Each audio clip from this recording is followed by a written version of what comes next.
writers, creative souls, word witches. Thank you so much for tuning in. I'm very happy that you're here. Have you ever had a place that just sort of lives inside you? A landscape that shaped who you are? And maybe even how you write or what you write about? Today I want to talk about something we don't always focus enough on, I don't think, and that is setting. Not just where your story takes place, but how setting can shape your story, emotionally and symbolically and even spiritually. And I'll share how the setting for my novel Miranda's Garden wasn't really something I chose. It kind of chose me. Before we get to that, and for those of you who don't know me, my name's Johnny. I call myself a word witch, and I've been helping people work magic on the page for over 20 years. And now I'm turning my focus more to my own writing, and that's why I want to share this with you today. And if you want to know more about me, you can check out my website, johnnymazzacco.com, or my blog, writingthroughthebody.com. All right, so let's get to the subject at hand, setting. I lived in Colorado for 16 years.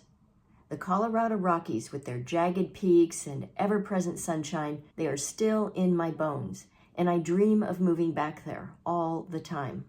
I mean, if you've ever been there, you know that even in the winter, there's this light. There's this brightness that's far more than simply a light in the sky. It's warming, and not just to the air and the skin, but it's warming to the spirit and the soul. It's hard, if not impossible, I'm convinced, to stay sad or depressed when you live in ever-present sunshine. Even during the winter, when the ground is covered with snow, the sun sparkles off it, and there's a kind of magic that happens. And the power of the sun became a metaphor in the story, Miranda's Garden. It's a kind of counterbalance to the darker themes that Miranda has to work through. And there's also towering Douglas firs and the shimmering aspens that Colorado is known for. They're all more than just scenery. They're a kind of sanctuary because nature is dependable, and it's a healing presence in Miranda's Garden. Now, even though the novel takes place mostly in the mountains around Miranda's cabin, I intentionally use some nearby spaces and places to deepen the story.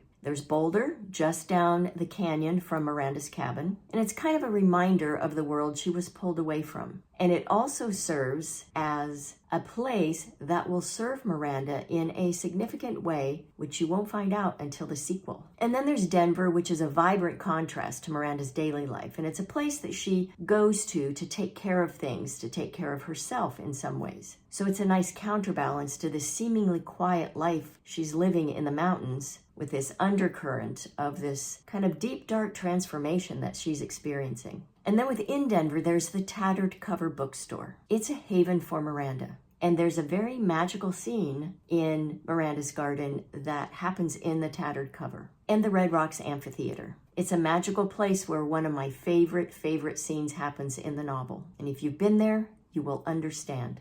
And here's something I researched a bit while writing the novel, the layers of the Rockies. And we're talking Laramide, Orogeny to the Ice Ages, millions of years. And I barely scratched the surface about this in Miranda's Garden, but side note, in the sequel, I'll delve into it more deeply. But it shows up in this first of the series because that geological complexity is a kind of metaphor for Miranda herself, because she is so very layered as well. She's complex. And like the Rockies, she is formed by time and pressure. Early in the writing process of Miranda's Garden, which started after I had moved away from Colorado, I traveled back there. I walked the trails, and I breathed in that high altitude air. I wanted to re-immerse myself in the land and to remember what it felt like in my body. And I know I'll go back again. If I don't move there, I will go back again during the book tour and when I start writing the sequel, because that place is part of me now. And it's part of Miranda. Okay, let's talk about tension for a minute, because growing a garden in the Rockies, it's not easy. There's short seasons, there's rocky soil, and there's unpredictable weather. So you need skill, you need patience, and sometimes you need magic, which makes it a perfect metaphor for Miranda's inner transformation. So let me ask you, what places have you lived that you feel became part of you? What landscapes show up again and again in your writing? Whether you planned it or not, please drop me a comment below. I would love to hear about the places that have shaped your stories. If this resonates with you, please hit the like button, subscribe if you haven't already, and share this with another writer or reader who loves thinking about the deeper layers of storytelling. And if you want to learn more about how to successfully use the writing element of setting in your own fiction, check out my new digital flipbook, What You Need to Know About Setting to Write Good Fiction, and I will put the link in the description below. Thanks for being here. Keep writing, lovely writers, and stay rooted in those stories within you that are asking to be told. As always, I send you mad writing mojo. Happy writing.